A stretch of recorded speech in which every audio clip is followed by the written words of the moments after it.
السلام علیکم ورحمۃ اللہ وبرکاتہ۔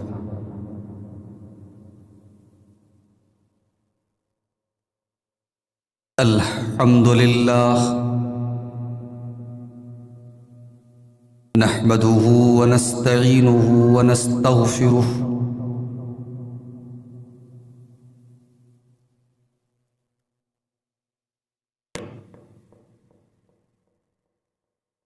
ونعوذ باللہ من شرور انفسنا ومن سیئات اعمالنا من يهده الله فلا مضل له ومن يضلل فلا هادي له واشهد ان لا اله الا الله وحده لا شريك له واشهد ان محمدا عبده ورسوله يا أيها الذين آمنوا اتقوا الله حق تقاته ولا تموتن إلا وأنتم مسلمون يا أيها الناس اتقوا ربكم الذي خلقكم من نفس واحدة وخلق منها زوجها وبث منهما رجالا كثيرا ونساء واتقوا الله الذي تساءلون به والأرحام إن الله كان عليكم رقيبا يا أيها الذين آمنوا اتقوا الله وقولوا قولا سديدا يصلح لكم أعمالكم ويغفر لكم ذنوبكم ومن يطع الله ورسوله فقد فاز فوزا عظيما أما بعد فإن خير الحديث كتاب الله وخير الهدي هدي محمد صلى الله عليه وسلم وشر الأمور محدثاتها وكل محدثة بدعة وكل بدعة ضلالة وكل ضلالة في النار۔ اعوذ باللہ من الشیطان الرجیم بسم اللہ الرحمن الرحیم خذ العفو وأمر بالعرف وأعرض عن الجاہلین۔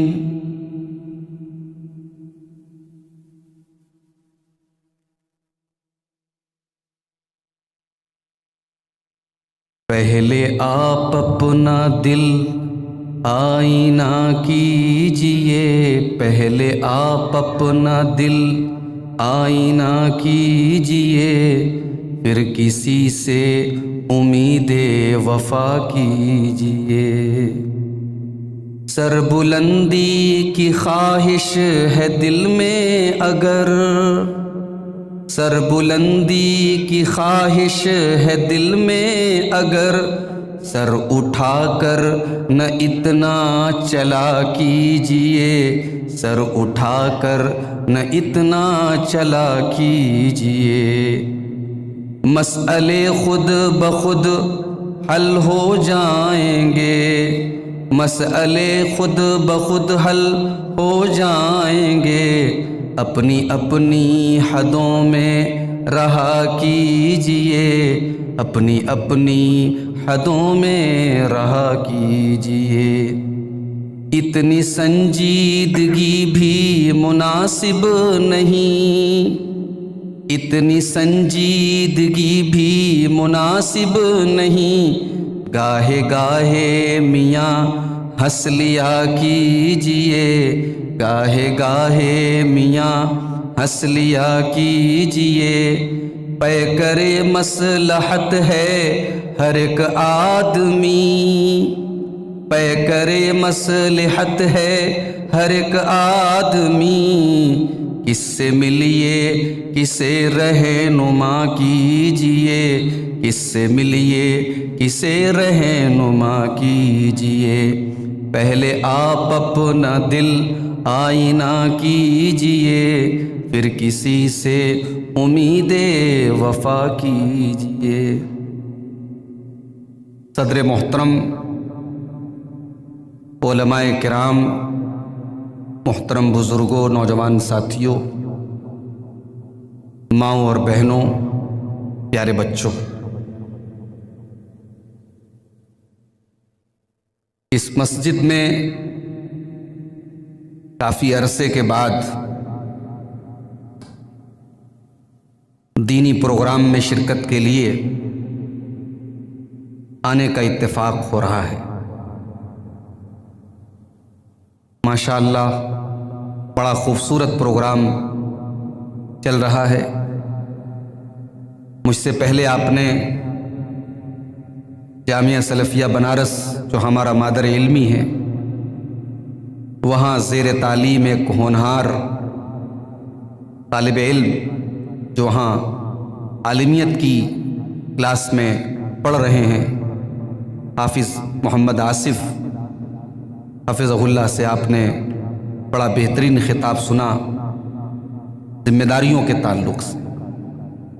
میرے بعد آپ کے اسی علاقے کے نوجوان خطیب شیخ محمد غفران سلفی حفظہ اللہ بھی خطاب فرمائیں گے۔ میں آج ایک ایسے ٹاپک پر کچھ گفتگو کرنا چاہتا ہوں جس کا تعلق تقریباً ہم میں سے ہر انسان سے۔ کوئی ایسا گھر نہیں ہے، کوئی ایسی فیملی نہیں ہے، کوئی ایسا پریوار نہیں ہے جہاں آج کچھ نہ کچھ اختلافات نہ ہو۔ کہیں بھائی بھائی میں نہیں اچھی نب پا رہی ہے، کہیں باپ بیٹے میں عرصے سے بول چال بند ہے، کہیں چچا بھتیجے میں دشمنی ہے، مقدمے بازی ہے۔ یہ گھر گھر کی کہانی ہے، یہ خاندان، یہ پریوار، یہ فیملی جو ظاہر ہے کہ ہمارے آپس کے تعلق کا ایک رشتہ ہوتا ہے۔ بھئی ہمارا کوئی بھائی ہے، ہمارا کوئی بھتیجا ہے، ہمارا کوئی بھانجا ہے، یہ رشتے ہی ہمیں آپس میں جوڑتے ہیں۔ اور ان رشتوں کو قرآن و سنت میں رحم کہا گیا۔ رحم جانتے کس کو کہتے ہیں؟ رحم کہتے ہیں جہاں سے بچے کی پیدائش ہوتی ہے، اس کو انگلش میں وام بولتے ہیں، WOMB وام۔ رحم مادر جہاں سے بچے کی پیدائش ہوتی ہے، اس چیز کو عربی میں رحم کہتے ہیں۔ تو اللہ تعالیٰ نے رشتہ داری کو رحم کہا۔ کیا مطلب یہ رشتہ داری جو ہے یہ اللہ تبارک و تعالیٰ کی بنائی ہوئی چیز ہے، یہ مین میڈ نہیں ہے، انسان کی بنائی ہوئی چیز نہیں، اللہ نے یہ رشتہ بنایا ہے۔ یہ بائی چوائس نہیں ہے کہ آپ کسی کے بھائی ہو گئے، اللہ نے بھائی بنایا تب بھائی ہوئے۔ اللہ نے کسی کو آپ کا دادا بنایا تو آپ کے دادا ہوئے۔ اللہ نے کسی کو آپ کا پوتا بنایا تو آپ کا وہ پوتا ہوا۔ تو ان رشتوں کی بڑی اہمیت ہے۔ قرآن کریم کی وہ آیت، سورہ نساء کی پہلی آیت جو اللہ کے نبی صلی اللہ علیہ وسلم اپنے ہر خطبے میں پڑھتے تھے، وہ آیت تو ہم لوگوں کو یاد بھی ہو گئی ہوگی سنتے سنتے۔ اس آیت میں اللہ تعالیٰ نے رشتوں کی اہمیت کو بتایا ہے۔ وَاتَّقُوا اللَّهَ الَّذِي تَسَاءَلُونَ بِهِ وَالْأَرْحَامَ إِنَّ اللَّهَ كَانَ عَلَيْكُمْ رَقِيبًا۔ میرے بندو، اس اللہ سے ڈرو جس اللہ کا نام لے کر کے تم ایک دوسرے سے سوال کرتے ہو۔ سوال کرنے والا جب اللہ کا نام لے لیتا ہے، انسان آٹومیٹک ڈھیلا پڑ جاتا ہے، نرم پڑ جاتا ہے۔ اللہ کا نام لے کر کے کوئی ہاتھ پھیلا دے، کوئی سوال کر دے، ہم اس کو ریجیکٹ نہیں کرتے، یہ اللہ کے نام سے مانگ رہا ہے۔ وَاتَّقُوا اللَّهَ الَّذِي تَسَاءَلُونَ بِهِ، اس اللہ سے ڈرو جس اللہ کا نام لے کر کے تم ایک دوسرے سے سوال کرتے ہو۔ وَالْأَرْحَامَ، اور اے میرے بندو تم رشتوں کو کاٹنے سے ڈرو، رشتوں کو توڑنے سے ڈرو۔ یہ رشتے اللہ تعالیٰ نے بنائے، تمہیں توڑنے کا کوئی ادھیکار نہیں ہے۔ ان اللہ کان علیکم رقیبا، اور اگر رشتوں کو توڑتے ہو تو کان کھول کر کے سن لو، اللہ تعالیٰ تم پر نگراں ہے، اللہ تمہاری ایک ایک ایکٹیویٹی کو دیکھ رہا ہے۔ تم نے جان بوجھ کر کے کوئی رشتہ اگر توڑ دیا، تم نے کوئی رشتہ کاٹ دیا، تو تمہیں اللہ کے حساب دینا پڑے گا۔ اللہ تمہارے ایک ایک عمل کی نگرانی کر رہا ہے۔ یہ رشتہ ہے میرے بھائی. ابھی آپ کے علاقے کے ڈاکٹر صاحب یوکرین سے میڈیکل کی تعلیم حاصل کر کے آئے ہیں, ڈاکٹر نذر الحق صاحب, ابھی ان سے بات ہو رہی تھی. انہوں نے نقشہ کھینچا یوکرین کا جب وہاں حالات خراب تھے, ابھی بھی خراب ہیں. بتانے لگے ڈاکٹر صاحب کی نفسی کا عالم تھا. کہتے وہ جو آپ لوگ تقریروں میں بتاتے نا میدان محشر کا جو حال ہے وہ حال تھا وہاں. ابھی ایک دن ایک صاحب مجھ سے کہنے لگے, مولوی صاحب یہ بات سمجھ میں نہیں آتی, کسی کا پسینہ سینے تک, کسی کا پسینہ کمر تک, کسی کا پسینہ گھٹنے تک, یہ کیسے پاسبل ہے؟ اگر ایک جگہ 20 انسان ہیں تو کسی کا پسینہ کم, کسی کا پسینہ زیادہ, کسی کا پسینہ نیچے, یہ کیسے پاسبل ہے؟ میں نے کہا اچھا یہ پاسبل ہے کہ سورج 1 میل کی دوری پر آئے اور انسان سروائیو کر لے؟ بھئی سورج 9 کروڑ 30 لاکھ میل دور ہے, تب بھی جب گرمی زیادہ ہوتی ہے لوگ لو سے مر جاتے ہیں, گرمی سے مر جاتے ہیں. اور قیامت کے دن اللہ کے نبی فرماتے ہیں 1 میل کی دوری پر ہوگا اور لوگ سروائیو کر لیں گے. اسی حالت میں میدان محشر قائم ہوگا, اسی حالت میں حساب و کتاب قائم ہوگا. میں نے کہا نا یہ اگر مگر چوں چرا, قیامت کے بارے میں یہ سوالات مت کیا. قیامت کا تعلق غیب سے ہے اور ایمان والے کی پہچان بتائی گئی, الذین یؤمنون بالغیب, وہ غیب کے اوپر ایمان رکھتے ہیں. ایمان ہے ہمارا, اللہ نے اور اس کے رسول نے جو بیان کیا اس پر ایمان ہے ہمارا. قیامت کے دن گرمی ہوگی تو ہوگی, 1 میل پر سورج ہوگا تو ہوگا, ہم سب ننگے میدان محشر میں اکٹھا ہوں گے تو ہوں گے. ہم رسول پر ایمان لائے ہیں, ہم اللہ پر ایمان لائے ہیں, اور ہمیں اللہ اور اس کے رسول کی ہر بات کو ماننا ہے میرے بھائی. ہماری لاجک, ہماری ریزننگ, ہماری عقل, ہماری منطق, ہماری سائنس مانے نہ مانے, ہم سائنس پر ایمان نہیں لائے, ہم لاجک پر ایمان نہیں لائے, ہم لاجک کی بیس پر ایمان نہیں لائے, ہم اللہ اور اس کے رسول پر ایمان لائے. تو قیامت کے دن کا جو یہ منظر ہوگا اس میں سارے انسانوں کی پہلی پرائیورٹی کیا ہوگی کہ جلدی سے حساب کتاب ہو جائے. جنت میں جائیں گے کہ جہنم میں جائیں گے یہ بات کا مسئلہ ہے, پہلے جلدی سے حساب ہو جائے. گرمی برداشت نہیں ہو رہی ہے, یہ پریشانی برداشت نہیں ہو رہی ہے. تو لوگ سب سے پہلے آدم علیہ السلام کے پاس جائیں گے, کہیں گے اے آدم آپ سارے انسانوں کے باپ ہیں, اللہ نے آپ کو اپنے ہاتھ سے پیدا کیا ہے, آپ دیکھ رہے ہم کتنی پریشانی میں ہیں, آپ اللہ سے کہہ کر کے جلدی سے حساب کروا دیجیے. آدم علیہ السلام فرمائیں گے ان ربی غضب ما لم یغضب قبلہ ابدا, آج میرا پروردگار اتنے غصے میں, اتنا غصے میں کبھی نہیں تھا, اور میں اللہ کی بارگاہ میں سوال کرنے کے لائق نہیں ہوں. میں نے اللہ کے منع کرنے کے باوجود جنت میں اس درخت کے پھل کو کھا لیا تھا جس کے قریب جانے سے اللہ نے منع کیا تھا. میں آپ لوگوں کی یہ کام نہیں کر سکتا, لست لہا, میں اس قابل نہیں ہوں. لیکن آپ لوگ حضرت نوح علیہ السلام کے پاس چلے جائیے, وہ دنیا میں اللہ کے پہلے رسول ہیں, 950 سال تک اللہ کے دین کی تبلیغ کرنے والے ہیں. حضرت نوح کے پاس آپ چلے جائیے, وہ آپ کا مسئلہ حل کر دیں گے. لوگ نوح علیہ السلام کے پاس آئیں گے, ان کے سامنے بھی اپنی فریاد رکھیں گے, وہ بھی معذرت کا اظہار کر لیں گے, لست لہا, میں اس قابل نہیں ہوں. وہ کہیں گے ابراہیم علیہ السلام کے پاس چلے جاؤ, ابراہیم علیہ السلام بھی معذرت کا اظہار کر لیں گے, کہیں گے میں اس قابل نہیں. تم موسیٰ علیہ السلام کے پاس چلے جاؤ, موسیٰ علیہ السلام بھی معذرت کر لیں گے, کہیں گے عیسیٰ علیہ السلام کے پاس چلے جاؤ. لوگ عیسیٰ علیہ السلام کے پاس آئیں گے, وہ بھی انکار کر دیں گے اور کہیں گے جاؤ اللہ کے آخری نبی جناب محمد الرسول اللہ صلی اللہ علیہ وسلم کے پاس چلے جاؤ. اسلم کانپوری نے کہا تھا بروز قیامت بجز نفسی نفسی, اسے یاد آئے گی اسلم کسی کی, نہ بھولیں گے جس کو نبی مکرم, وہ امت نہیں ہے تو پھر اور کیا ہے. سارے نبی کہیں گے میں اس قابل نہیں ہوں, ہمارے نبی کہیں گے انا لہا, میں تم لوگوں کے لیے سفارش کروں گا اللہ کی. اللہ اکبر, اس نبی کو ہم سے کتنا پیار ہے میرے. ہماری جان قربان, ہمارے ماں باپ اس نبی کے اوپر قربان. اس نبی نے, وہ نبی دنیا میں بھی ہمارے لیے رحمت اور آخرت میں بھی رحمت.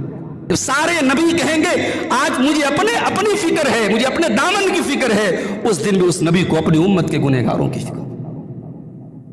اللہ کے نبی اللہ کی بارگاہ میں سجدہ کریں گے, اللہ کی حمد و ثنا بیان کریں گے، ایسی حمد و ثنا جو آج تک کسی نے نہ کی ہوگی۔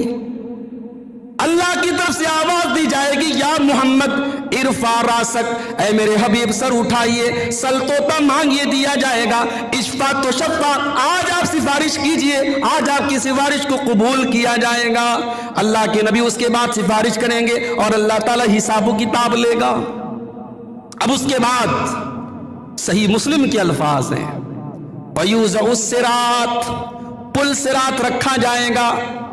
پل صراط جو تلوار کی دھار سے زیادہ تیز ہوگا اور بال سے زیادہ باریک ہوگا، پل صراط رکھا جائے گا، اور پل صراط کے اوپر اللہ کے نبی فرماتے ہیں فَتُرْسَلُ الْأَمَانَةُ وَالرَّحِمُ، دو چیزیں ایسی ہیں جو پل صراط کے کنارے کھڑی ہو جائیں گی، ایک امانت کھڑی ہو جائے گی، ایک رشتہ داری کھڑی ہو جائے گی۔ فَيَقُومَانِ عَلَى جَنَبَتَيِ الصِّرَاطِ، وہ دونوں پل صراط کے کنارے کھڑی ہو جائیں گی۔ جو پل صراط سے گزرے گا، رشتہ داری کہے گی تو نے مجھ کو کاٹا ہے، امانت کہے گی تو نے میرا حق ادا نہ کیا ہے، امانت اس کو کراس کرنے نہیں دے گی، رشتہ داری اس کو کراس کرنے نہیں دے گی۔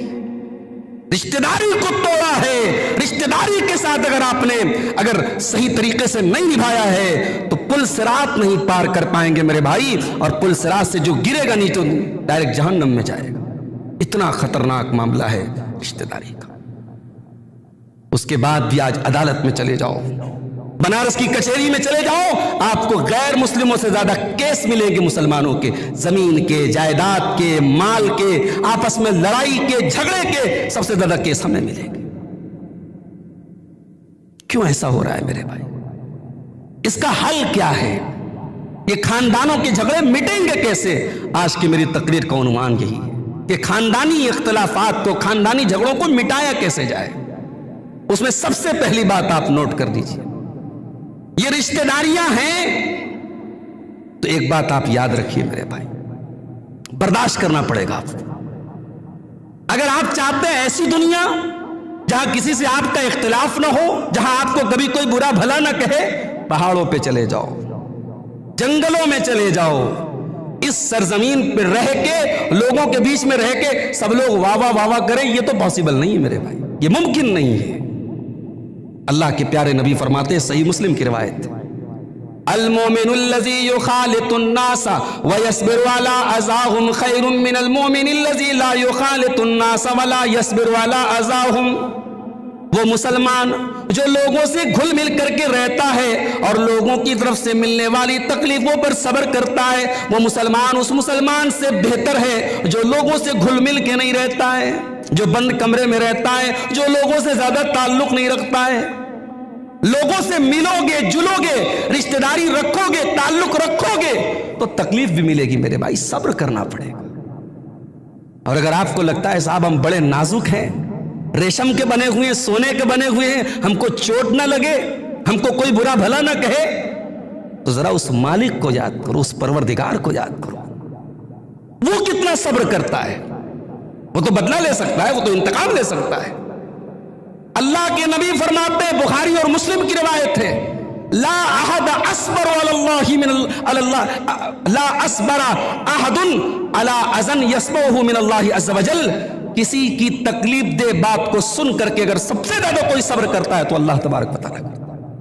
لوگ اس کے ساتھ شرک کرتے ہیں، لوگ اس کا بیٹا قرار دیتے ہیں، کوئی عیسیٰ کو اللہ کا بیٹا قرار دیتا ہے، کوئی عزیر کو اللہ کا بیٹا قرار دیتا ہے، لوگ اللہ کے ساتھ شرک کرتے ہیں، اللہ کا بیٹا قرار دیتے ہیں، ثم یعافیہم ویرزقہم، پھر بھی اللہ روزی دے رہا ہے، پھر بھی اللہ عافیت دے رہا ہے، پھر بھی اللہ جلا رہا ہے، کھلا رہا ہے، پلا رہا ہے۔ یہ اس کا صبر نہیں ہے تو اور کیا ہے، یہ اس کا برداشت نہیں ہے تو اور کیا ہے، یہ اس کا حلم نہیں ہے تو اور کیا ہے، یہ اس کی بردباری نہیں ہے تو اور کیا ہے۔ رشتہ داریوں میں صبر کرنا پڑے گا، تکلیفیں آئیں گی آپ کو، جب تکلیفیں ملے اپنے مالک، اپنے رب، اپنے پروردگار کو یاد کرو کہ وہ اپنے بندوں کی تکلیف دہ باتوں پر صبر کرتا ہے۔ اور اگر چاہتے ہو کہ جھگڑے مٹ جائیں تو سب سے پہلی کوالٹی اپنے اندر پیدا کرو، درگزر کرنے کی، اگنور کرنے کی، نظر انداز کرنے کی۔ اپنے رب سے کیا امید کرتے ہو؟ کبھی چاہیں گے ہم اور آپ کہ قیامت کے دن ہماری زندگی کی کتاب کھول کے رکھ دی جائے؟ ہائے ہائے، دنیا میں کوئی کھول کے رکھ دے ہم برداشت نہیں کریں گے، ہماری زندگی بھر کا کچا چٹھا پبلک کے سامنے کوئی کھول دے ہم برداشت نہیں کر سکتے. اسی لیے ابراہیم علیہ السلام دعا کیا کرتے تھے وَلَا تُخْزِنِي يَوْمَ يُبْعَثُونَ يَوْمَ لَا يَنْفَعُ مَالٌ وَلَا بَنُونَ. اے اللہ مجھے قیامت کے دن رسوا نہ کرنا, قیامت کے دن ذلیل نہ کرنا, جس دن نہ مال کام آئے گا نہ اولاد کام آئے گی. کبھی سوچو میرے بھائی, ہم لوگ تو موبائل پر بھی پاسورڈ لگا کے رکھتے, کوئی دوسرا نہ دیکھ لے. گیلری کو بھی لاک کر کے رکھتے, ہمارا فوٹو کوئی دوسرا نہ دیکھ لے. قیامت کے دن سارے لاکس ان لاکڈ ہو جائیں گے, سارے پاسورڈ اوپن ہو جائیں گے, ساری زندگی کی کتاب کھل جائے گی. ہائے ہائے ہائے کیا منظر ہوگا. اللہ ہم سب کے عیبوں پر پردہ ڈال دے, اللہ ہمارے گناہوں پر اپنے عفو و کرم کا پردہ ڈال دے. ہم تو یہی دعا کرتے ہیں, ہم تو شب قدر میں بھی دعا کرتے ہیں اللہم انکا عفو تحب العفو فاعف عنا. پروردگارہ تو معاف کرنے والا ہے, معافی کو پسند کرتا ہے, ہم کو بھی معاف فرما دے, ہمارے گناہوں سے درگزر فرما دے, ہمارے گناہوں کو اگنور کر دے, نظر انداز کر دے. اے اللہ ہم خطا کار ہیں, گنہگار ہیں, تو عفو درگزر کرنے والا, تو معاف کرنے والا, ہم کو معاف کر دے. اپنے رب سے تو ہم یہی دعا کرتے ہیں. جب اپنے رب سے ہم یہ دعا کرتے ہیں تو بندوں کے معاملے میں ہم اتنے اسٹرکٹ کیوں ہو جاتے ہیں؟ ایک ایک غلطی کو لے کر, ایک ایک بات کو لے کے ہم حساب لیتے ہیں. نہیں میرے بھائی, معاف کر دیا کرو, درگزر کر دیا کرو. ہمارے نبی سے زیادہ تکلیف تو ہمیں نہیں پہنچائی گئی نا.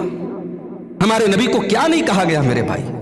وہ نبی جس کے دل میں انسانیت کا درد ہے, جس کے دل میں ایک ہی طرف ہے لوگ سچے راستے پر آ جائیں, لوگ جہنم سے بچ جائیں. اس نبی کو شاعر کہا گیا, اس نبی کو پاگل کہا گیا, اس نبی کو جادوگر کہا گیا, اس نبی کو کذاب کہا گیا, اس نبی کو اس کے وطن سے نکالا گیا, اس نبی کے اوپر نماز کی حالت میں گندگی ڈالی گئی, اس کا گلا دبانے کی کوشش کی گئی, اس کو زہر ملا کے گوشت دیا گیا, اس پر پتھر گرانے کی کوشش کی گئی. کیا نہیں کیا گیا اس نبی کے ساتھ؟ اتنا سب کچھ ہو گیا, مگر اللہ قرآن میں اپنے نبی سے یہ نہیں کہتا ہے اے نبی تم بدلہ لے لو, اے نبی تم انتقام لے لو.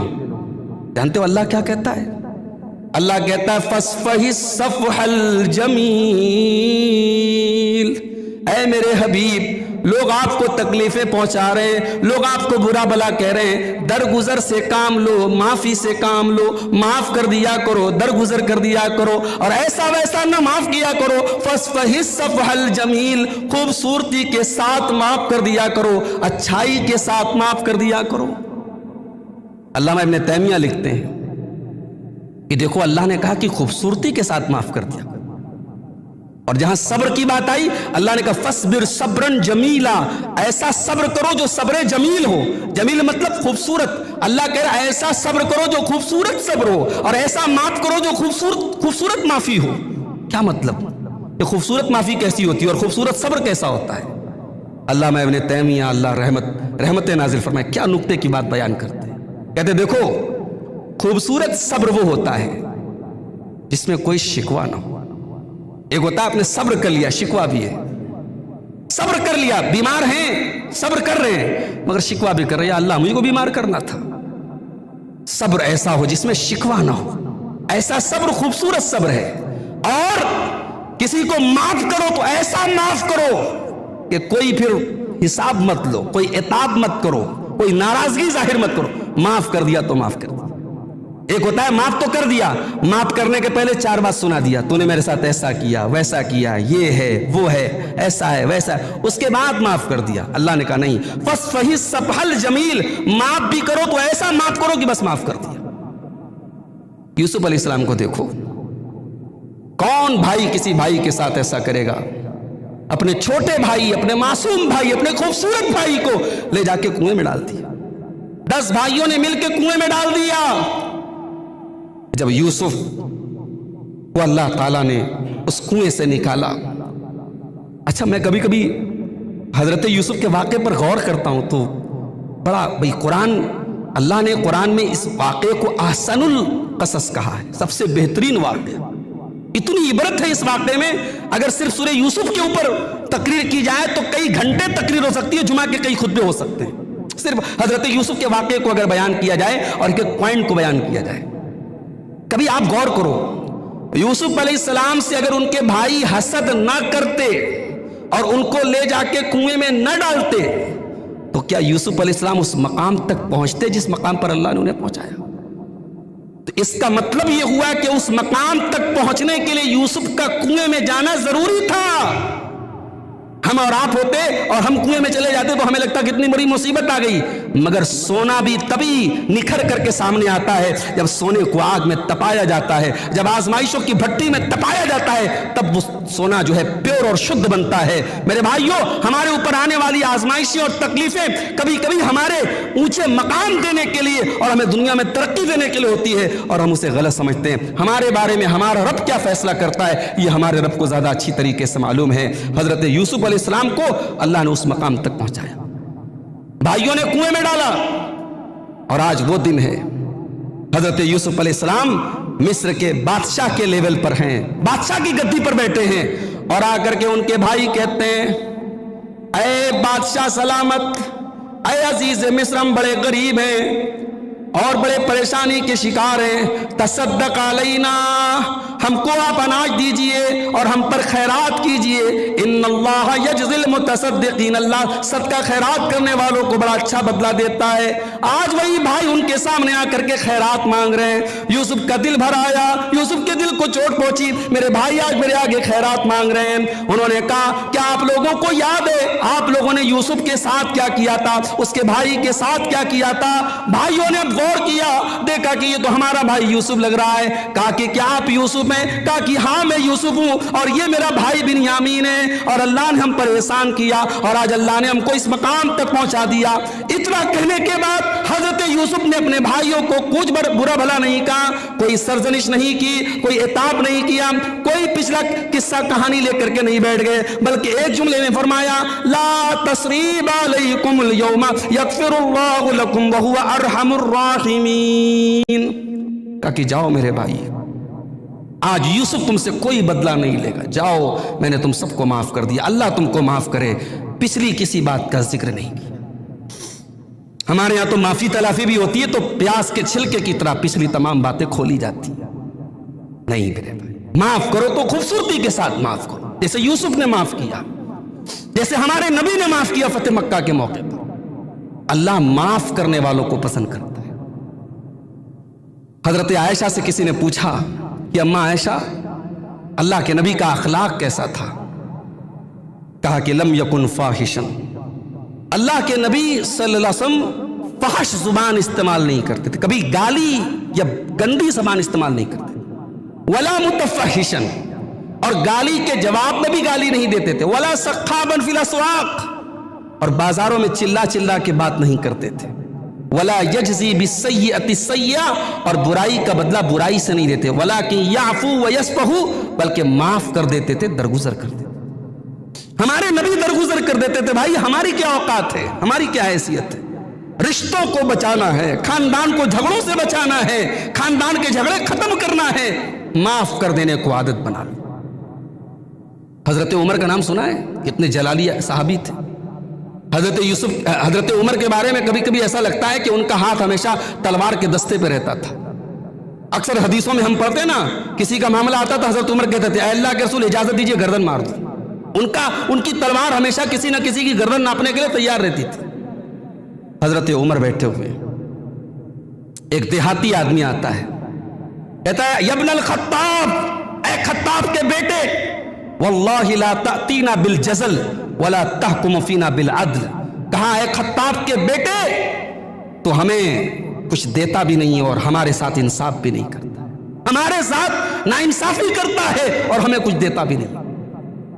حضرت عمر مارے غصے کے کانپنے لگے. غصے کی بات ہے, حضرت عمر ہے, اتنی بڑی حکومت کا کی کرسی پر بیٹھا ہوا انسان,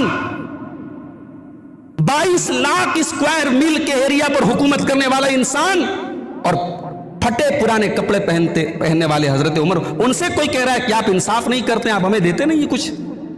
حضرت عمر کو بڑا غصہ آیا, اور ایسا لگ رہا تھا کہ اب غصے میں حضرت عمر کوئی کڑا فیصلہ نہ لے لے. اتنے میں وہاں جو لوگ موجود تھے, حضرت عمر کی کیبنٹ میں اچھے لوگ تھے, بڑے لوگ تھے.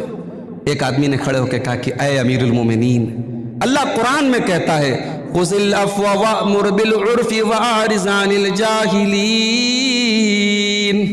اے میرے نبی آپ لوگوں کو معاف کر دیا کریں اور بھلائی کا حکم دیا کریں اور جاہلوں کے منہ نہ لگا کرے، جاہلوں کو اگنور کر دیا کرے، نظر انداز کر دیا کرے۔ اے امیر المومنین، یہ اللہ کا کلام ہے، یہ قرآن کی آیت ہے اور یہ انسان جاہل ہے، یہ نہیں جانتا یہ کیا بول رہا ہے۔ اے امیر المومنین، اس کو نظر انداز کر دیجئے۔ بخاری کے الفاظ ہے، حضرت عمر فاروق نے قرآن کی آیت سنی، فوراً ان کا غصہ ختم ہو گیا، انہوں نے معاف کر دیا، انہوں نے نظر انداز کر دیا۔ اور راوی کہتے ہیں وَكَانَ وَقَّافًا عِنْدَ كِتَابِ اللَّهِ، یہ حضرت عمر کی خاص بات تھی۔ جب اللہ کا قرآن پڑھا جاتا تھا، جب اللہ کی کتاب پڑھی جاتی تھی، حضرت عمر وہیں پر اسٹاپ ہو جاتے تھے، وہیں پہ رک جاتے تھے۔ قرآن پڑھ دیا جائے، اس کے بعد حضرت عمر کچھ نہیں کرتے تھے، قرآن کے حساب سے چلتے تھے، قرآن کی آیتوں کے حساب سے چلتے تھے۔ تو رشتوں کو بچانا ہے میرے بھائی، تو معاف کر دیا کرو۔ ایک چیز کو اور عادت بنا لو، ہمارے یہاں اولاد کو شکایت ہے کہ صاحب ماں باپ ہمارا خیال نہیں رکھتے، والدین کو شکایت ہے کہ ہماری اولاد بڑی نافرمان ہے۔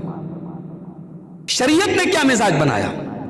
شریعت نے یہ مزاج بنایا کہ اولاد یہ نہ کہے کہ میرے ماں باپ نے میرے ساتھ کیا کیا، اولاد اپنا حق ادا کرے اور والدین اپنا حق ادا کرے۔ شریعت نے اپنی ذمہ داری ادا کرنے کا حکم دیا، اپنا حق مانگنے کا حکم نہیں دیا۔ اللہ نے اولاد سے یہ نہیں کہا تم اپنے ماں باپ سے اپنا حق مانگو، بلکہ اللہ نے اولاد سے کہا وَبِالْوَالِدَيْنِ احسانا، اپنے والدین کے ساتھ ہمیشہ اچھا سلوک کرتے رہو۔ والدین اگر کچھ غلط بھی کر رہے ہیں، نا انصافی بھی کر رہے ہیں، ظلم و زیادتی بھی کر رہے ہیں، تب بھی آپ کو اپنے والدین کے ساتھ بدتمیزی کرنے کا، ان کا حق مارنے کا، ان کے ساتھ کوئی غلط کام کرنے کا آپ کو کوئی ادھیکار نہیں ہے۔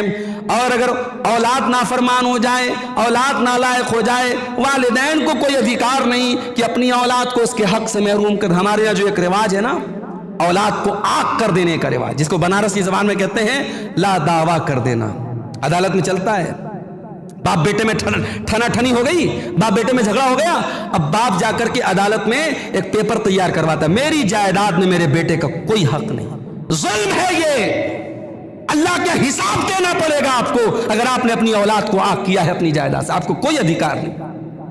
یوصیکم اللہ فی اولادکم، آپ کی وراثت میں، آپ کی پراپرٹی میں آپ کی اولاد کا حق آپ نے نہیں رکھا، اللہ نے رکھا ہے، اور اللہ کے دیے گئے حق کو چھیننے کا آپ کو کوئی حق نہیں ہے میرے بھائی۔ تو اللہ نے اولاد سے یہ نہیں کہا کہ تم باپ سے اپنا حق مانگو، ہمارے یہاں حق مانگنے کی بات زیادہ چلتی ہے۔ نوکری کرنے والوں کو اپنی تنخواہ ٹائم پر چاہیے، ان کی اپنی رسپانسبلٹی کیا ہے، ان کی اپنی ذمہ داری کیا ہے، یہ ان کو نہیں معلوم ہے۔ آج ہر آدمی اپنا حق مانگ رہا ہے، اس کی ذمہ داری کیا ہے، اس کو کیا کرنا ہے، اس سے مطلب نہیں ہے۔ نبی اکرم نے یہ مزاج بنایا کہ اپنی ذمہ داری ادا کرو۔ ایک مثال دیتا ہوں اور بڑی ایموشنل مثال دے رہا ہوں، اگر دل اور دماغ کے دروازے کھلے ہیں تو بڑے غور سے اس مثال کو سنیں۔ جنگ حنین کا موقع تھا، اسلامی تاریخ میں یہ بھی بڑی عجیب و غریب جنگ لڑی گئی ہے۔ جنگ حنین یہ پہلی جنگ تھی جس میں مسلمانوں کی تعداد دشمن سے زیادہ تھی، 12,000 مسلمان تھے اس جنگ میں، دشمن سے زیادہ تھے۔ مسلمانوں کو لگا کہ ارے ہمیشہ تو ہم 313 تھے تو 1,000 سے جیت جاتے تھے، آج تو ہم 12,000 کی تعداد میں ہیں۔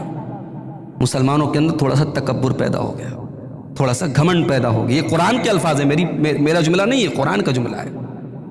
بہرحال جنگ ہوئی، شروع میں مسلمانوں کو دھکا ملا، دشمن سب تیر اندازی میں ماہر تھے، جب تیر چلایا تو مسلمانوں کے پیر اکھڑ گئے، قدم اکھڑ گئے۔ پھر اللہ تعالیٰ نے مدد فرمائی اور یہ جنگ مسلمانوں نے جیت لی، جنگ حنین۔ جنگ کے بعد جب مال غنیمت کو تقسیم کرنے کی بات آئی تو اللہ کے نبی نے ان لوگوں کو جو ابھی نئے نئے مسلمان ہوئے تھے، جو فتح مکہ کے موقع پر مسلمان ہوئے تھے، ان کو زیادہ حصہ دیا۔ کچھ ایسے بھی لوگ تھے جو ابھی مسلمان نہیں ہوئے تھے، ان کو اسلام کی طرف مائل کرنے کے لیے اللہ کے نبی نے ان کو دیا۔ اور انصاری صحابہ کرام جن کا رول سب سے زیادہ تھا اس جنگ میں، ان کو اللہ کے نبی نے کچھ نہیں دیا۔ اب انصاری صحابہ کرام میں جو بزرگ لوگ تھے، جو بوڑھے لوگ تھے، وہ تو تجربے کار لوگ تھے، وہ جانتے تھے مال کی کیا حیثیت ہے، وہ تو کچھ نہیں بولے۔ جو نوجوان طبقہ تھا اس کے دل میں تھوڑا ملال پیدا ہوا، اس کے دل میں یہ خیال پیدا ہوا کہ جن لوگوں کو اپنی تلوار سے ہم نے مارا ہے، قریش کے لوگوں کو، قریش کے لوگوں کو بھر بھر کے اللہ کے نبی نے مال غنیمت دیا اور ہم کو کچھ نہیں ملا. تو انصاری صحابہ کرام میں باتیں ہونے لگی, آپس میں میٹنگیں ہونے لگی. اللہ کے نبی کے کانوں تک یہ بات پہنچ گئی کہ انصاری صحابہ کرام ناراض ہیں. اللہ کے نبی نے انصاری صحابہ کرام کو ایک جگہ اکٹھا ہونے کا حکم دیا. مدینہ کے سارے انصار ایک جگہ اکٹھا ہو گئے. اللہ کے پیارے نبی کھڑے ہو کر کے خطبہ دیتے ہیں اور خطبہ دینے کے بعد آپ فرماتے ہیں یا معاشر الانصار, انصار کے اے میرے انصاری صحابہ, اے انصار کی جماعت, الم اجدکم ذلالا فہداکم اللہ بی, یہ بتاؤ کل تک تم گمراہ تھے, اللہ نے مجھ کو بھیج کر کے تم کو اسلام کا راستہ دکھا دیا, تم کو ہدایت کا راستہ دکھا دیا, بتاؤ یہ سچ ہے کہ نہیں ہے؟ انصاری صحابہ کرام نے ہاتھ اٹھا کے کہا اللہ و رسولہ امن, ہاں اللہ کے نبی ہم مانتے ہیں, اللہ کا ہم پر بہت احسان ہے, اس کے رسول کا ہم پر بہت احسان ہے. پھر آپ نے فرمایا الم اجدکم متفرقین فجمعکم اللہ بی, اے میرے انصاری صحابہ تم ایک دوسرے سے لڑا کرتے تھے, میں نے تم کو ایک کر دیا, تمہارے اندر اتحاد پیدا کر دیا, کیا یہ سچ ہے کہ نہیں؟ سارے انصاری صحابہ نے کہا اللہ و رسولہ ومنو, ہاں اللہ کے نبی ہم مانتے کہ اللہ اور اس کے رسول کا بہت احسان ہے ہمارے اوپر. پھر آپ نے فرمایا الم اجدکم آلتن, کیا تم کو فقیر اور محتاج نہیں پایا تھا؟ آج اللہ نے تم کو مالدار بنا دیا, آج خوشحال بنا دیا. ہاں اللہ کے نبی آپ بالکل صحیح فرما رہے ہیں. اس کے بعد آپ نے فرمایا یا معاشر الانصار, اے انصار صحابہ کرام, اے میرے انصاری صحابہ, کیا تم نہیں چاہتے ہو کہ لوگ جب اپنے گھر کو جائیں تو سونا چاندی لے کر کے جائیں, اونٹ اور بکری لے کر کے جائیں, اور جب تم اپنے گھر کو جاؤ تو اللہ کے رسول کو لے کر کے جاؤ؟ کیا تم یہ نہیں چاہتے ہو؟ اے انصاری صحابہ لولا الہجرت لکنتم رعم من الانصار, اگر ہجرت نہ ہوتی تو میں بھی انصار میں سے ہوتا. الناس الانصار شعار والناس دثار. آپ نے فرمایا اے میرے انصاری صحابہ, آپ کا تو مجھ سے اتنا گہرا تعلق ہے جیسے انسان کے اندر کا جو کپڑا ہوتا ہے, جو انر ہوتا ہے, جو اس کی باڈی سے ٹچ کرتا ہے, آپ تو میرے لیے اس کپڑے کی طرح ہیں جو انسان اندر پہنتا ہے, اور باقی لوگ تو باہر کے کپڑے ہیں, آپ تو میرے جسم سے ٹچ کرنے والے, میرے جسم سے لگے رہنے والے لوگوں کی طرح ہیں. اے میرے انصاری صحابہ, آپ نے اپنے دل میں ایسا ملال کیسے پیدا کر لیا؟ پھر آپ نے فرمایا اے میرے انصاری صحابہ, میں ایک چیز کی آپ کو اور پیشن گوئی دے دیتا ہوں, انکم ستلقون بعدی اسرتن, میرے بعد بھی ایسا زمانہ آئے گا جب دوسرے لوگوں کو بڑے بڑے عہدے دیے جائیں گے اور آپ کو وہ عہدے نہیں ملیں گے, آپ کے اوپر دوسروں کو ترجیح دی جائے گی. اگر ایسا ہو جائے تو اے میرے انصاری صحابہ, تم کوئی پروٹیسٹ نہ کرنا, تم کوئی دھرنا پردرشن نہ کرنا, فاصبروا, تم صبر سے کام لینا, اپنا حق ادا کرتے رہنا, اپنی ذمہ داریاں ادا کرتے رہنا, حتی تلقونی علی الحوض, یہاں تک کہ تم حوض کوثر پر مجھ سے ملاقات کرنا. اس کے بعد آپ نے دعا کی اللہم ارحم الانصار و ابناء الانصار و ابناء ابناء الانصار, اے اللہ انصار پر رحمت نازل فرما, انصار کی اولاد پر رحم فرما, اور انصار کے پوتوں پر رحم فرما. یہ دعا اللہ کے نبی کرتے چلے جا رہے, اور انصاری صحابہ کرام اپنا منہ گھٹنے میں چھپا چھپا کے روتے چلے جا رہے, ان کی داڑیاں ان کی آنسوں سے تر ہو جاتی ہیں. میرے بھائی, یہ اللہ کے نبی کی اسپیچ. آج اس اسپیچ کو ہم جب پڑھتے ہیں حدیث کی کتابوں میں, ہمارے رونگٹے کھڑے ہو جاتے ہیں. سوچو کہ صحابہ کرام نے جب اپنے نبی کی زبان سے ان الفاظ کو سنا ہوگا تو ان کا کیا حال ہوگا. تو نبی نے انصاری صحابہ کرام کو یہ نہیں سکھایا کہ جب دوسروں کو تمہارے اوپر فوقیت دی جائے تو تم پروٹیسٹ کرنا, تم اپنا حق مانگنا, نہیں, اپنی ذمہ داری ادا کرنا. آج ہر آدمی اپنا حق چاہتا ہے, ملائی چاہتا ہے, اس ملائی کے لیے جو قربانی دینا ہے وہ قربانی کوئی دینا نہیں چاہتا. میرے بھائی, رشتوں کو بچانا ہے, خاندان کو بچانا ہے, تعلقات کو بچانا ہے. آپ یہ مت دیکھو سامنے والا میرے ساتھ کیسا کر رہا ہے, آپ یہ دیکھو مجھے کیسا کرنا چاہیے. ادلا بدلی کرنا یہ تھوڑی ہے صلہ رحمی, اس کا نام تھوڑی ہے. اس نے اپنی شادی میں مجھے نہیں بلایا, میں کیوں بلاؤں؟ وہ میرے سکھ دکھ میں شامل ہوا, میں کیوں شامل ہوں؟ یہ میرے نبی کی تعلیم نہیں ہے. میرے نبی نے تو یہ تعلیم دی, یا عقبہ ابن عامر, اے عقبہ ابن عامر, آت من حرمک, جو تم کو نہ دے تم اس کو دو, وسلمن قطعک, جو تم سے قطع تعلقی کرے تم اس سے رشتہ جوڑو, جو تم سے رشتہ توڑنے کی کوشش کرے تم اس سے رشتہ جوڑنے کی کوشش کرو. رشتوں کو بچانا ہے میرے بھائی, تو یہ اصول بھی ہمیں یاد رکھنا پڑے. اب آئیے قرآن کا 26واں پارہ کھولتے ہیں. اور سورہ حجرات کی چند آیتوں کو دیکھتے ہیں جہاں اللہ تعالیٰ نے خاندان کو بچانے کے نسخے ہمیں بتائے ہیں. یا ایھا الذین آمنوا یا ایھا الذین آمنوا ان جاءکم فاسق بنبأ فتبینوا، اے ایمان والو جب تمہارے پاس کوئی فاسق آدمی کوئی خبر لے کر کے آئے تو تحقیق کر لیا کرو، جانچ پڑتال کر لیا کرو، اور بغیر تحقیق کیے اس خبر کے اوپر کوئی ایکشن نہ لیا کرو. یہ بہت بڑا مسئلہ ہے. ہمارے یہاں تحقیق کہاں ہوتی ہے؟ جس سے ہمارا اختلاف ہو گیا اس کے بارے میں الٹی سیدھی سچی جھوٹی جو خبر آتی ہم فوراً مان لیتے ہیں، ہم تحقیق نہیں کرتے. تحقیق کرو میرے بھائی. خاندان میں کبھی کوئی مسئلہ ہو جائے، بھائی بھائی میں کوئی مسئلہ ہو جائے، سنی سنائی بات پر رشتے مت توڑ کے بیٹھ جاؤ، ناراض ہو کے مت بیٹھ جاؤ. سامنے بلاؤ، بیٹھ کے بات کرو، میٹنگ کرو، بیٹھ کے بات کرو، تحقیق کے ساتھ کام کرو. سنی سنائی بات پر ایکشن لینا مسلمان کا طریقہ نہیں. کفا بالمرء کذبا ان یحدث بکل ما سمع. اللہ کے نبی نے فرمایا سب سے بڑا جھوٹا انسان وہی ہے جو ہر سنی سنائی بات کو بیان کرے. سنی سنائی بات کو بیان مت کرو. اور آگے بڑھیے. اسی سورہ حجرات میں اللہ فرماتا ہے انما المؤمنون اخوۃ فاصلحوا بین اخویکم. مسلمانوں تم ایک دوسرے کے بھائی بھائی ہو، اگر بھائی بھائی میں کبھی جھگڑا ہو جائے تو تم صلح کرا دیا کرو، تم میل ملاپ کرا دیا کرو. ہمیشہ اس بات کی کوشش کرو اگر آگ لگی ہے تو آگ کے اوپر پانی ڈالنے کی کوشش کرو، پیٹرول ڈالنے کی کوشش نہ کرو. آگ لگی ہے، جھگڑا ہو گیا ہے، آپس میں نفرت پیدا ہو رہی ہے تو نفرت کو پاٹنے کی کوشش کرو، نفرت کو بڑھانے کی کوشش نہ کرو. ہمیشہ صلح صفائی کرنے کی کوشش کرو.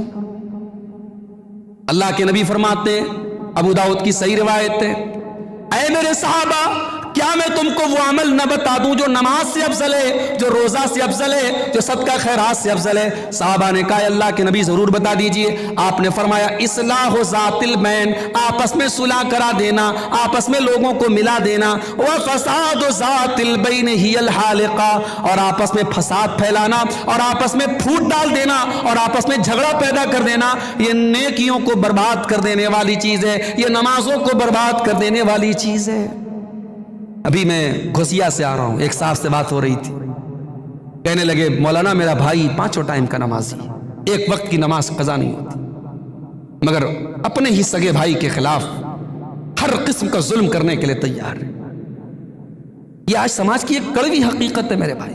ہم نمازی ہیں، ہم حاجی ہیں، ہم نے کئی عمرے کر لیے، اور اپنے ہی رشتہ داروں کے خلاف، اپنے ہی بھائیوں کے خلاف ہم نفرت کا ایک لمبا چوڑا سلسلہ لے کے کھولے بیٹھے، فساد پھیلا رہے، پھوٹ ڈال رہے. نہیں میرے بھائی، اگر پھوٹ ڈال رہا ہے کوئی تو یہ کان کھول کر کے سن لے، وہ اپنی نیکیوں پر ریموور، اپنی نیکیوں کو ریموو کر رہا ہے، اپنی نیکیوں کو برباد کر رہا ہے، اپنی نیکیوں کو مٹا رہا ہے. اور ایک بات بتاؤں، اسلام کی نظر میں جھوٹ بولنا بہت بڑا گناہ ہے، لیکن اگر 2 دلوں کو ملانے میں جھوٹ بولنا پڑے، 2 بھائیوں میں صلح کرانے کے لیے جھوٹ بولنا پڑے تو ایسا جھوٹ بولنا بھی جائز ہے. جائیے فتویٰ لے لیجئے آپ کسی عالم سے. اگر 2 بھائیوں کو ملانے کے لیے جھوٹ بولنا پڑے تو اسلام کی نظر میں ایسا جھوٹ بولنا جائز ہے. یہ میں نہیں کہہ رہا ہوں، یہ جناب محمد الرسول اللہ صلی اللہ علیہ وسلم کی حدیث بیان کر رہی ہے. اللہ کے نبی فرماتے ہیں لیس الکذاب الذی یصلح بین الناس، جو لوگوں کے درمیان صلح کرانے کے لیے جھوٹ بولے وہ انسان جھوٹا نہیں ہے، وہ تو اچھے مقصد کے لیے جھوٹ بول رہا ہے. اور آگے بڑھیے. تکبر مت کیجیے. رشتوں کو بچانا ہے نا، خاندان کو بچانا ہے، تعلقات کو ٹوٹنے سے بچانا ہے، تکبر مت کیجیے. اس بات کا تکبر ہے، شکل صورت کا. جائیے آپ کے گاؤں میں جو سب سے ہینڈسم اور سب سے خوبصورت انسان ہے، مرنے کے بعد 2-4 مہینے کے بعد اس کی قبر سے اس کی لاش کو نکال کے ذرا دیکھیے، ساری خوبصورتی اسی خاک میں مل جانے والی ہے. کس خوبصورتی پر ناز کرتے؟ اس خوبصورتی پر تکبر ہے، اس جسم کے اوپر تکبر ہے. یہ مٹی میں گل جانے والا جسم ہے.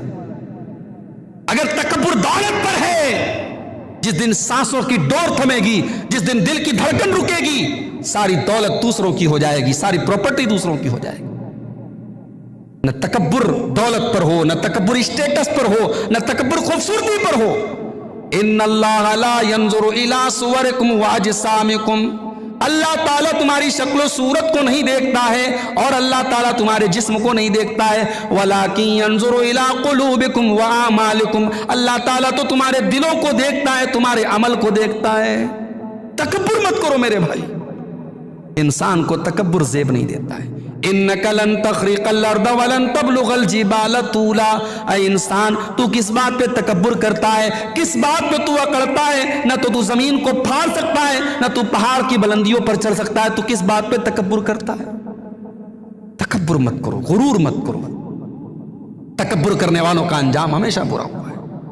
اور آگے بڑھیے، رشتوں کو بچانا ہے تو حسد سے بچو، اتنی خطرناک چیز ہے یہ حسد۔ دنیا کا پہلا مرڈر، دنیا کی پہلی ہتیا اور دنیا کا پہلا قتل اگر ہوا تھا تو اسی حسد کی وجہ سے ہوا تھا۔ وَاتْلُ عَلَيْهِمْ نَبَأَ ابْنَيْ آدَمَ بِالْحَقِّ إِذْ قَرَّبَا قُرْبَانًا فَتُقُبِّلَ مِنْ أَحَدِهِمَا وَلَمْ يُتَقَبَّلْ مِنَ الْآخَرِ، اے میرے نبی ان کو آدم کے دو بیٹوں کا واقعہ سنا دو۔ دو بیٹوں نے اللہ کی بارگاہ میں قربانی کی، ایک بیٹے کی قربانی قبول ہو گئی اور دوسرے بیٹے کی قربانی قبول نہیں ہوئی۔ قَالَ لَأَقْتُلَنَّكَ، تو قابیل نے اپنے بھائی حابیل سے کہا کہ میں تیرا مرڈر کر دوں گا، میں تیری ہتیا کر دوں گا، میں تیرا قتل کر دوں گا۔ قال انما يتقبل الله من المتقین، تو حابیل نے اپنے بھائی قابیل سے کہا اگر تو مجھے قتل کرنے کی بات کرتا ہے تو کان کھول کر کے سن لے، تیری قربانی اللہ کی بارگاہ میں اس لیے قبول نہیں ہوئی کیونکہ تیری قربانی کے اندر تقوی نہیں تھا، اور اللہ تو تقوی والوں کی عبادت کو قبول کرتا ہے۔ دنیا کا پہلا مرڈر، قابیل نے حابیل کو قتل کیا، اور اللہ کے نبی فرماتے ہیں قیامت تک جتنے مرڈر ہوں گے، جتنے قتل ہوں گے، ہر خون کا گناہ قابیل کی گردن پر بھی ہوگا، ہر خون کا گناہ، ہر مرڈر کا گناہ قابیل کی گردن پر بھی ہوگا۔ کیوں؟ کیونکہ پہلا قتل اس نے کیا تھا برائی کی شروعات کرنے والے کے اوپر، جب تک وہ برائی ہوتی رہے گی تب تک اس برائی کی سزا اس کو ملتی رہے گی۔ حسد سے بچو میرے بھائی۔ قابیل کو اپنے بھائی حابیل سے حسد ہو گیا تھا، حضرت یوسف علیہ السلام کے بھائیوں کو ان سے حسد ہو گیا تھا، ابلیس کو حضرت آدم سے حسد ہو گیا تھا۔ حسد کی پوری تاریخ بتاتی ہے حسد کرنے والے کو سوائے بربادی کے کچھ نہیں ملا ہے۔ اور ایک بات بتاؤں، بڑے پوائنٹ کی بات ہے، حسد وہی انسان کرتا ہے جس کا تقدیر کے اوپر ایمان کمزور ہوتا ہے۔ جس کا تقدیر پر ایمان مضبوط ہوگا وہ کبھی حسد نہیں کرے گا۔ بھئی آپ کے بھائی کو اللہ نے دولت دے دی، آپ کیوں حسد کرتے ہو؟ اگر آپ کے مقدر میں اپنے بھائی سے کم روزی لکھی ہے تو آپ جتنی بھی محنت کر لو اس سے زیادہ نہیں پا سکتا، اور اگر آپ کے بھائی سے زیادہ روزی لکھی ہے آپ کے مقدر میں، آپ کا بھائی آپ کو وہ روزی پانے سے روک نہیں سکتا ہے۔ ارے ہم اپنی ماں کے پیٹ میں تھے، 120 دن کے 4 مہینے کے تھے، ہماری زندگی میں کیا روزی روٹی ملنے والی ہے سب لکھ دی گئی تھی۔ تو تقدیر پر اگر ایمان ہے تو انسان حسد نہیں کرے گا۔ حسد سے اپنے دامن کو بچاؤ میرے بھائی۔ اسی طریقے سے ایک دو باتیں اور بیان کر کے بات ختم کرتا ہوں۔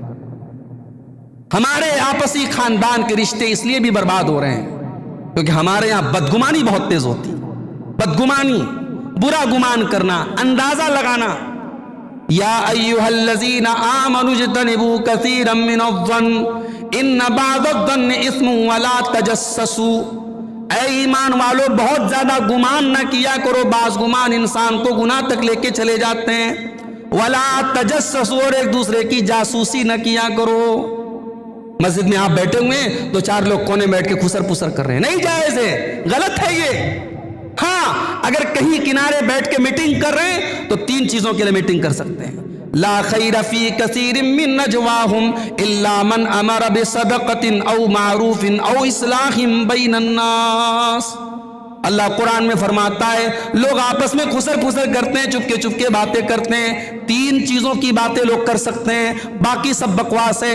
3 چیزوں کی باتیں لوگ کر سکتے ہیں، صدقہ خیرات کی بات کر سکتے ہیں، کسی بھلائی کی بات کر سکتے ہیں، اور لوگوں کے درمیان صلح کرانے کی بات کر سکتے ہیں۔ بدگمانی مت کرو میرے بھائی، بدگمانی رشتوں کے لیے زہر ہے۔ اسی طریقے سے وَلَا يَغْتَبْ بَعْضُكُمْ بَعْضًا، خبردار کوئی کسی کی غیبت نہ کرے۔ امام بخاری رحمۃ اللہ علیہ اتنے بڑے محدث ہیں، بڑے دعوے کے ساتھ کہتے ہیں کہ مجھے ایک بات کا یقین ہے، مجھے ایک بات کا یقین ہے کہ کل اللہ کی بارگاہ میں جب میرا حساب ہوگا اللہ اس بات پر میرا حساب نہیں لے گا کہ میں نے کسی کی غیبت کی۔ اپنی زبان کو ہمیشہ غیبت سے بچا کے رکھا۔ یہ امام بخاری کا جملہ ہے کہ مجھے اس بات کا یقین ہے کہ اللہ اس بات پر میرا حساب نہیں لے گا کہ میں نے کسی کی غیبت کی۔ آج ہماری کوئی مجلس غیبت سے خالی نہیں، کوئی ہماری بیٹھک غیبت سے خالی نہیں۔ غیبتوں سے اپنی زبانوں کو محفوظ رکھو میرے بھائی۔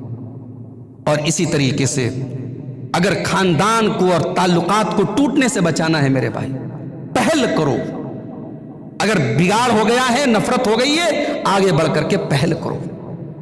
آپ پہل کریں گے آپ کی ناک کٹ جائے گی، بہت اچھی بات ہے۔ آئیے میں حدیث آپ کو سنا دیتا ہوں، اگر یہ حدیث سن لی آپ نے تو آئندہ آپ اپنی ناک نہیں بچائیں گے۔ اگر کبھی آپ کے بھائی سے، آپ کے رشتہ دار سے آپ کا جھگڑا ہو گیا اور آپ کو پہل کرنے میں سنکوچ ہو رہا ہے تو یہ حدیث ہمیشہ پڑھ لینا، سمجھ لینا۔ اللہ کے نبی فرماتے ہیں، ترمذی کی صحیح روایت ہے، انا زعیم ببیت فی ربض الجنہ لمن ترک المراء وان کان محقا، میں جنت کے نچلے درجے میں ایک مکان کی گارنٹی دیتا ہوں اس انسان کو جو حق پر ہونے کے باوجود جھگڑا ختم کر دے، جو جھگڑے کو ختم کر دے، جو معاملے کو نپٹا دے، اس کو پتا ہے کہ میں صحیح ہوں، سامنے والا غلط ہے، پھر بھی جھگڑے کو ختم کرنے کے لیے وہ بات کو ختم کر دیتا ہے۔ اللہ کے نبی فرماتے ہیں میں اس کو گارنٹی دیتا ہوں جنت کے نچلے حصے میں ایک مکان کی، وَبِبَيْتٍ فِي أَوْسَطِ الْجَنَّةِ، اور جنت کے بیچ میں ایک مکان کی گارنٹی دیتا ہوں اس انسان کو، لمن ترک الکذب وان کان مازحا، جو مذاق میں بھی جھوٹ نہ بولے، وببیت فی اعلی الجنہ، اور جنت کے اعلیٰ درجے میں ایک مکان کی گارنٹی دیتا ہوں اس انسان کو، لمن حسن خلقہ، جس کے اخلاق اچھے ہوں۔ جھگڑا ختم کر دو میرے، پہل کر دو، ناک کی پرواہ مت کرو، ایسی ناک کسی کام کی نہیں۔ اگر یہ ناک مٹ جائے، کٹ جائے اور ہمیں جنت میں مکان کی گارنٹی مل رہی ہے اللہ کے نبی کی زبان سے، تو یہ سودا مہنگا نہیں، یہ سودا سستا ہے میرے بھائی۔ اور آخری چیز، تعلقات کو بچانا ہے تو تعلقات میں کھاد پانی ڈالتے رہو۔ جیسے کھیت میں پیڑ لگایا، پودا لگایا تو اس کو کھاد پانی دیتے رہنا ہے نا، تعلقات کو کھاد پانی دیتے رہو۔ کھاد پانی کیسے دیں گے؟ 6 حق ہے، یاد رکھو۔ مسلمان کا مسلمان پر 6 حق، یہ عام مسلمان کا، یہ آپ کے اسلام پور کے ہیں اور آپ کا مسلمان بھائی بینی پور کا ہے اور آپ جانتے ہیں، جنسا کا ہے اور آپ جانتے ہیں، لوہتا کا ہے آپ جانتے ہیں، رشتہ داری نہیں ہے، رشتہ داری ہے تو اور بڑا حق ہے۔ اگر ایک عام مسلمان کی اگر ہم بات کریں، اللہ کے نبی فرماتے 6 حق ہے۔ اذا لقیتہ فسلم علیہ، ملاقات ہو تو سلام کرو۔ ہمارے یہاں کیوں نہیں گڈ مارننگ سکھایا گیا؟ ہمارے یہاں کیوں نہیں گڈ ایوننگ سکھایا گیا؟ ہمیں سلام کیوں سکھایا گیا؟ ہمارا کسی سے جھگڑا ہے، ہماری کسی سے دشمنی ہے، وہ بھی سامنے مل گیا، السلام علیکم، ہم نے سلام کیا۔ جب ہم نے سلام کیا تو دشمنی تو ختم ہو گئی۔ سلام کا مطلب ہے میں تیرے لیے سلامتی کی دعا کر رہا ہوں۔ ارے جب سلامتی کی دعا کر رہا ہوں تو دشمنی کہاں رہ گئی؟ اسی لیے اللہ کے نبی فرماتے ہیں سلام کو پھیلاؤ، محبت بڑھے گی، نفرت ختم۔ دوسری چیز، وَإِذَا دَعَاكَ فَأَجِبْهُ، جب آپ کا مسلمان بھائی دعوت دے تو دعوت قبول کرو۔ تیسری چیز، وَإِذَا اسْتَنْصَاكَ فَانْصَحْ لَهُ، جب آپ سے مشورہ مانگے تو صحیح مشورہ دو۔ چوتھی چیز، وَإِذَا عَطِسَ فَحَمِدَ فَشَمِّتُ، جب آپ کے مسلمان بھائی کو چھینکائیں اور وہ الحمدللہ کہے تو یرحمک اللہ کو۔ اور پانچویں چیز، وَإِذَا مَرِضَ فَعُودُ، بیمار ہو جائے تو اس کی عیادت کرو۔ اور چھٹی چیز، وَإِذَا مَاتَ فَتَّ، وہ انتقال ہو جائے تو جنازے میں شرکت کرو۔ یہ 6 حق ہے مسلمان کا۔ یہ حق کیوں بتایا گیا؟ کیوں ہمارے یہاں مسجد میں آ کے نماز پڑھنے کا حکم دیا گیا؟ بھئی گھر میں نماز پڑھ لیتے نہیں، مسجد میں آنا ہے۔ مسجد میں آئیں گے کوئی نظر نہیں آ رہا ہے، ارے فلاں صاحب نظر نہیں رہے، کیا بات ہے، بیمار ہیں، چلو ان کی عیادت کر لیتے ہیں۔ فلاں صاحب نظر نہیں آ رہے، ان کی ماں کا انتقال ہو گیا، چلو جنازے میں شرکت کر لیتے ہیں۔ یہ رشتوں کو کھاد پانی دیتے رہو میرے بھائی۔ یہ 6 حق ہیں، اگر ان کو یاد رکھو گے، ان کو نبھاتے رہو گے تو رشتے نہیں ٹوٹیں گے۔ سلام کرتے رہو، دعوت قبول کرتے رہو، دعوت دیتے رہو، اچھا مشورہ اور خیرخواہی قائم رکھو، جنازے میں شرکت کرتے رہو، بیمار کی عیادت کرتے رہو۔ یہ 6 چیزیں ہیں، اگر ان کے اوپر عمل کرتے رہے تو انشاءاللہ تعلقات بچیں گے میرے بھائی۔ اور پھر بھی سب کے بعد اگر جھگڑا ہو ہی جائے کسی سے تو کوشش کرو کہ 3 دن کے اندر جھگڑا ختم ہو۔ لا یحل لمسلم ان یہجر اخاہ فوق ثلاث، اللہ کے نبی فرماتے کسی مسلمان کے لیے جائز نہیں ہے کہ 3 دن سے زیادہ تعلق توڑ کے رکھے۔ ہمارے یہاں وصیت چلتی ہے، ابا مرنے لگتے ہیں تو بیٹے لوگ سے کہہ کے جاتے دیکھ اپنے چچا سے تعلق مت رکھنا۔ ابا کی اس وصیت پر اولاد کا عمل کرنا حرام ہے۔ بعض اولاد ہوتی ہے نا، ہمارے باپ نے وصیت کی ہم نہیں جائیں گے چچا کے گھر پہ، ابا کا کسی غلط چیز کی وصیت کرنا حرام ہے، اور اس وصیت پر اولاد کا عمل کرنا بھی حرام ہے۔ باپ کی ہر وصیت نہیں مانی جائے گی، باپ کی جو صحیح بات ہوگی وہ مانی جائے گی، باپ کی جو بات اللہ کے خلاف ہے، رسول کے خلاف ہے، باپ کی وہ بات نہیں مانی جائے گی۔ یہ چند باتیں تھیں خاندانی اختلافات کو بچانے کے تعلق سے، اور میں امید کرتا ہوں کہ انشاءاللہ ہم سب اپنے گھروں کو بچانے کے لیے، اپنے تعلقات کو بچانے کے لیے ان باتوں پر عمل کریں گے۔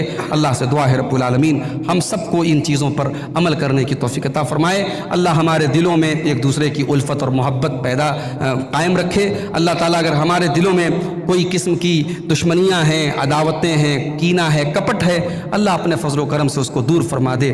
رب العالمین ہمیں مل جل کر کے رہنے کی توفیق عطا فرمائے، صلہ رحمی کرنے کی توفیق عطا فرمائے، رشتہ داروں کا حق ادا کرنے کی توفیق عطا فرمائے۔